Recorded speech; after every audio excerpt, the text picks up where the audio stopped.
Hello guys! Hello Scorpio! Welcome dito sa aking channel Scorpio. Alamin natin kung anong messages, vibration, gabay, energy para sa inyong lahat. This is general reading, so pwede kang makaresonate. Please connect your intuition sa lahat ng barahan na lumalabas dito sa aking channel or sa aking reading para sa iyo. Okay, Scorpio. Tingnan natin. Kumuha tayo dito ng 2 cards. Kumusta kayo dyan, Scorpio? Nasaan ba kayong sulok ng mundo? I hope na nasa mabuti lang kayong kalagayan. I hope na maayos yung sitwasyon nyo dyan. Alright. So, okay. Wise leader and reaching your destination, Scorpio. Okay. Yung first card mo dito ay reaching your destination. And kung makikita mo dyan, meron siya na pathway, 'di ba? Yung pathway mo, hindi siya straight line. Parang, 'di ba, pa-zigzag siya. Your light is shining brightly. So, eto ay para doon sa mga Scorpio na marami kayong pinagdaanan or pinagdadaanan na problema. Like, halimbawa, may pangarap ka talaga sa buhay. Pangarap mo makapagpatayo ng bahay. Or makapagpatayo ng bahay na sarili mo talaga, nasasabihin mo sarili mo. Sa'yo yung lupa, sa'yo yung bahay. Or pangarap mong makapunta ng ibang bansa para makapagtrabaho, para makapundar ka ng mga ari-arian sa Pilipinas. Siguro sobrang hirap ng pinagdadaanan mo. Like example, unang-una, 'di ba, kailangan mo ng papeles. So, halimbawa, yung unang-una, ang pinaka-goal mo sa buhay is makatapak siguro sa ibang bansa. Maybe this is Europa, London, sa mga Europe countries. And nandito yung blue butterfly na sinasabi na may pag-asa. Kumbaga may pag-asa ka. But marami kang pinagdadaanan. Parang anong tawag dito? Na dumaan ka or dadaan ka sa butas ng karayom. Unang-una, papeles. 'Di ba? Pumunta ka sa agency na hinanap sa'yo, ano ba yung mga papeles na yung requirements. Baka yung birth certificate mo, kailangan mo pang magpa-late registration, wala ka pang passport, so kailangan mo ng mga valid IDs, parang ganon. So, dadaan ka talaga sa butas ng karayom. But, may but dito. Kung hindi ka susuko sa kung ano man yan na pangarap mo sa buhay, makakapunta ka sa destinasyon na gusto mo. Okay? So, sinasabi sa'yo dito, Scorpio, na halimbawa, kung ano man itong ginagawa mo sa ngayon, kumukuha ka ng dokumento, papeles para sa pag-abroad, or para sa pagpapatayo ng bahay. Like, for example, nagpapatayo ka ng bahay, tapos marami palang kailangan na papeles galing sa gobyerno, mga permit, or ano pa man, sinasabi ng baraha, okay lang yan. Okay? Magtyaga ka lang kasi you're reaching your destination. Makakapunta ka, matatapos din yan sa mga susunod na araw, buwan na taon, na naandun ka na sa destination mo, pagtatawanan mo na lang to. Okay? So, your light is shining brightly. So, walang imposible sa'yo, Scorpio. Okay, next is wise leader. You're a beacon for others. So, as a Scorpio, ito ay doon sa mga Scorpio na parang kayo ang breadwinner sa family, barangay captain, or doon sa mga parang gumagabay sa pamilya. Pwedeng panganay ka sa magkakapatid. Sinasabi ng barahan na naka-destiny ka, kumbaga naka-destiny ka, nakatadhana ka na maging leader sa mundo. Like for example, kahit sa pamilya, nakadadhana ka na i-guide yung mga kadugo mo, kamag-anak mo, or i-guide kung sino yung kailangan i-guide. Kasi mabuti kang tao and marami kang kaalaman, or kumbaga magaling ka na mag-lead, magaling kang umayos ng mga gusot. Parang ganun. Okay. So, tingnan natin kung ano ang advice sa'yo ng ating mga archangels, angels, Scorpio. Scorpio.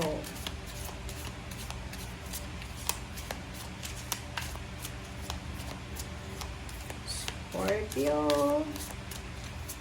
Oops. Okay. Raya din. Wow. Same with the Pisces. Okay?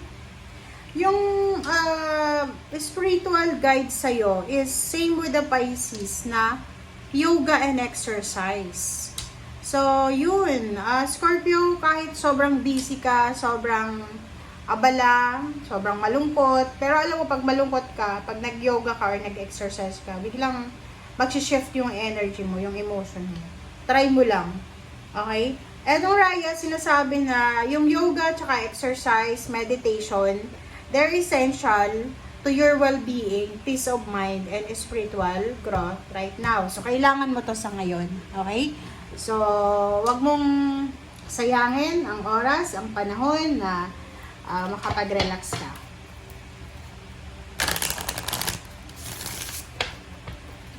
Alright, Scorpio.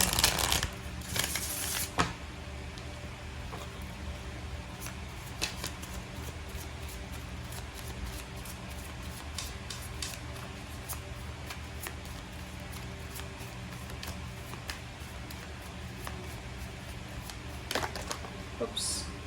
Okay, new beginning, Scorpio. Scorpio, new beginning. So, sa third deck natin, sinasabi ng barasa yon na may magbubukas na pagsisimula para sa buhay mo. Okay? So, kung halimbawa na nasan ka man ngayong sulok ng mundo, na baka akala mo wala nang pag-asa, yung parang feeling hopeless and helpless, yung halimbawa, may asawa ka, may kalibin ka na sobrang toxic, may trabaho ka na sobrang toxic, yung parang feeling entrap ka, 'di ba? Entrapment.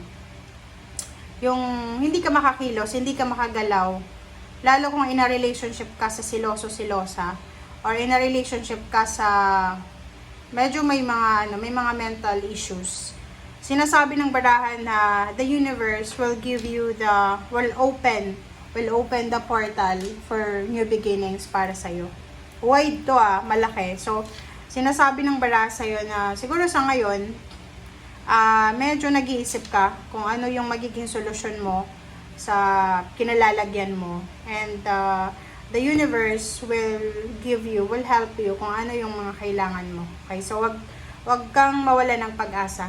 Okay? May new beginnings Kumbaga, every day is a blessing. Every day, may chance, may pagkakataon ka, Scorpio, na magkaroon ng pagbabago.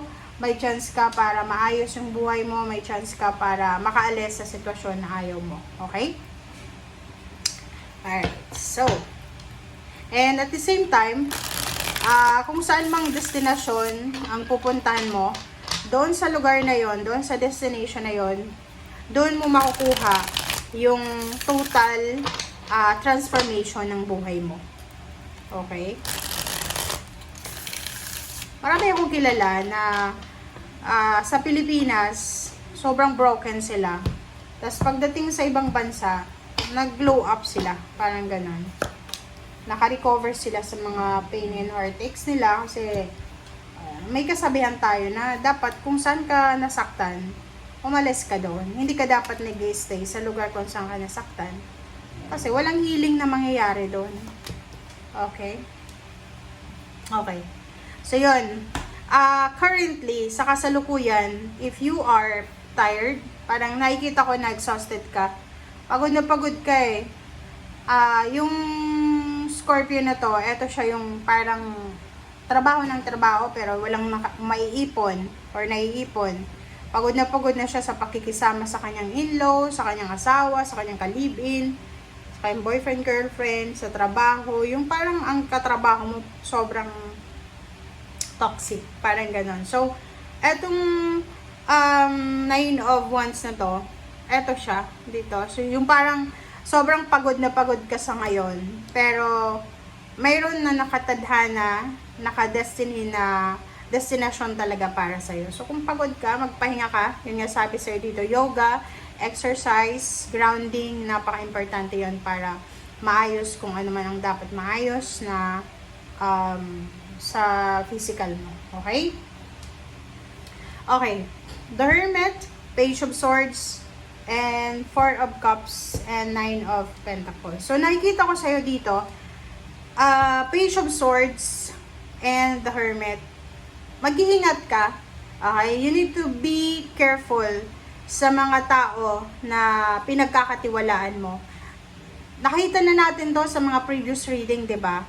Readings na may mga tao sa buhay mo na hindi ka sigurado kung sila ay, kahit sabihin na natin kapamilya mo sila, kapatid, kaibigan, kapamilya, kadugo, kakilala, hindi ibig sabihin na sincere sila. Kasi alam mo tong Page of Swords, sinasabi ng baraha, tapos may katabi pa siyang Hermit na huwag kang masyadong maniniwala.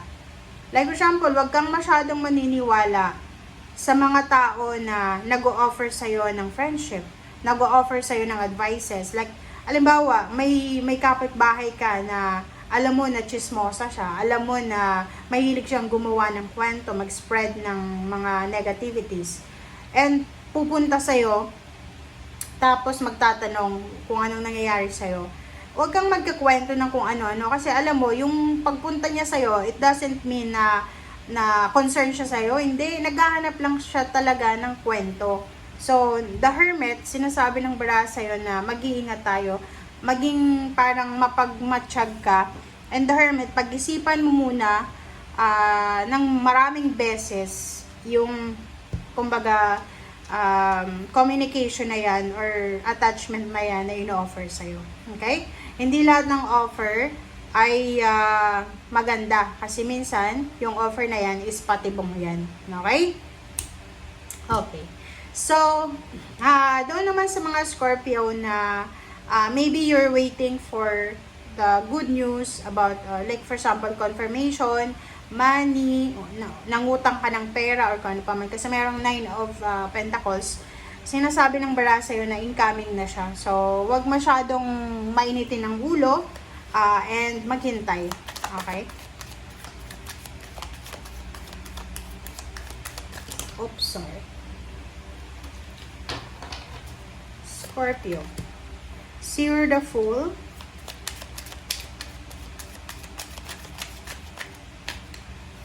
And energy.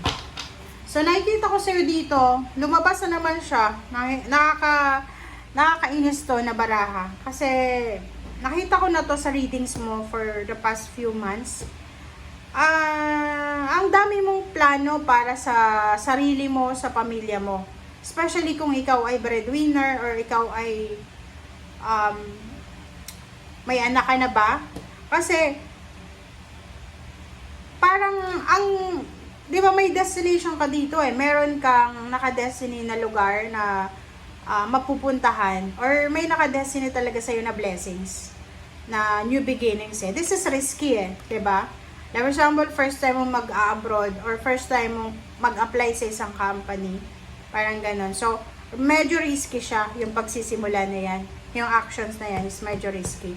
But may someone dito, it's either karelasyon mo, yung parang may plano kang mag-abroad, may plano kang mag-travel, kahit sa Pilipinas lang.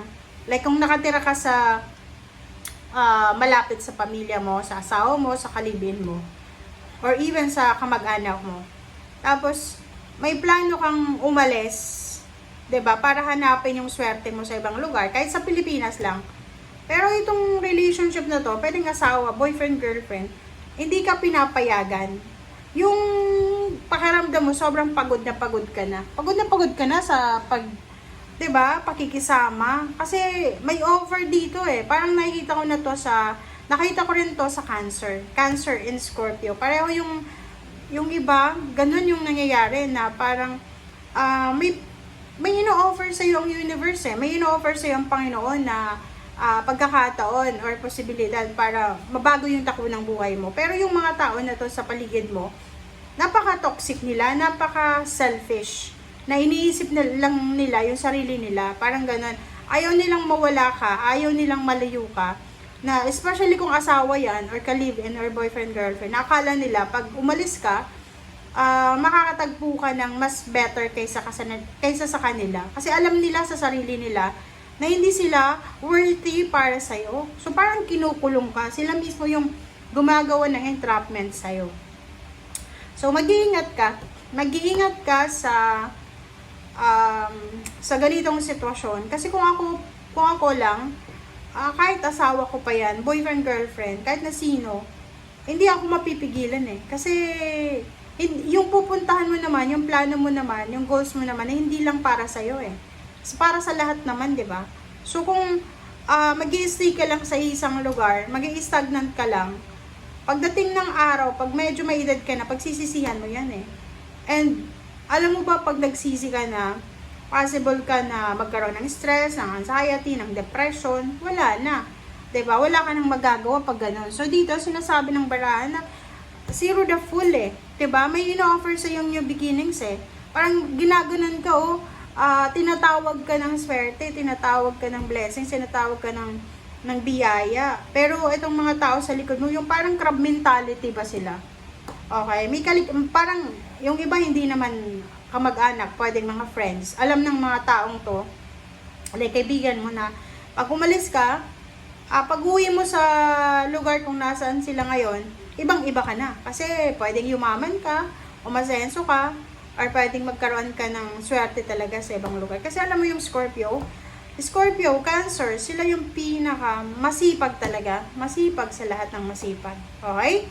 So, thank you guys for watching and see you again. Bye!